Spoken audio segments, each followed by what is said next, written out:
ശമ്പള പരിഷ്കരണ കമ്മീഷനെ നിയമിച്ച് സംസ്ഥാന സർക്കാർ.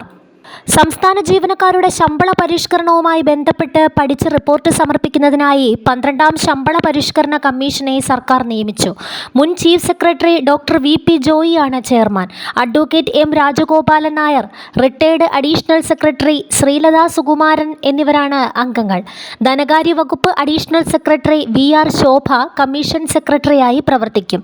സംസ്ഥാന ബജറ്റിലാണ് ജീവനക്കാരുടെ ശമ്പളം പരിഷ്കരിക്കുന്നതിനായി 12ാം ശമ്പള പരിഷ്കരണ കമ്മീഷനെ നിയമിക്കുമെന്ന് പ്രഖ്യാപിച്ചത്. റിപ്പോർട്ട് 3 മാസത്തിനകം ലഭ്യമാക്കണമെന്ന് കമ്മീഷനോട് നിർദ്ദേശിച്ചതായി ധനമന്ത്രി കെ.എൻ. ബാലഗോപാൽ വ്യക്തമാക്കി. അത് സമയബന്ധിതമായി നടപ്പാക്കും. കമ്മീഷന്റെ പരിഗണനാ വിഷയങ്ങൾ വ്യക്തമാക്കി പ്രത്യേക ഉത്തരവും ഉടനിറങ്ങുമെന്നും മന്ത്രി അറിയിച്ചു. എന്തായാലും സർക്കാർ ഉദ്യോഗസ്ഥർക്ക് വലിയ സന്തോഷം നൽകുന്ന വിവരങ്ങളാണ് വന്നിരിക്കുന്നത്. DA കുടിശ്ശിക തീർക്കണമെന്ന് ഏറെക്കാലമായി ഉദ്യോഗസ്ഥർ ആവശ്യപ്പെട്ട് വരികയായിരുന്നു. ജീവനക്കാരുടെ സംഘടനകൾ പലതവണ ഇക്കാര്യത്തിൽ ചർച്ച നടത്തിയിരുന്നു. ഇക്കാര്യം അംഗീകരിച്ചാണ് 1 മാസത്തിനിടെ 2 തവണയായി 13% DA കുടിശ്ശിക പ്രഖ്യാപിച്ചത്. 35% DA ആണ് നേരത്തെ പ്രഖ്യാപിച്ചിരുന്നത്. 22% നൽകി വന്നിരുന്നത്. 13% കുടിശ്ശികയായിരുന്നു.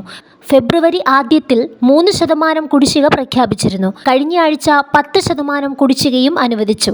ആദ്യം പ്രഖ്യാപിച്ച 3% കുടിശ്ശിക മാർച്ചിൽ കയ്യിലെത്തുന്ന ശമ്പളത്തിലും 10% കുടിശ്ശിക ഏപ്രിലിൽ കയ്യിലെത്തുന്ന ശമ്പളത്തിലുമാണ് ലഭിക്കുക.